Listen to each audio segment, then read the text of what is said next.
জীবনে কিছু মানুষ আছে যারা শুধু নীরবে আপনার পাশে থেকে যায়, যে মানুষটি কোনো বিশেষ কারণে নয়, শুধু কথা বলার জন্য আপনাকে টেক্সট করে।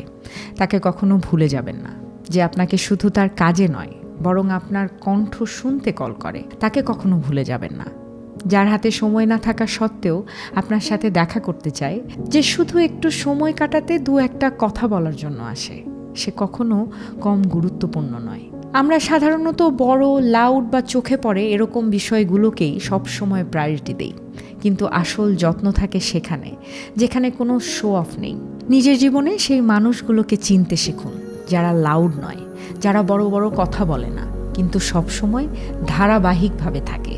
কারণ জীবনে সব সময় মূল্যবান মানুষ তারা নয় যারা বেশি দেখায়, বরং তারা যারা সব সময় আপনার পাশে থাকে, সব কিছুতে আপনার পাশে এসে দাঁড়ায়।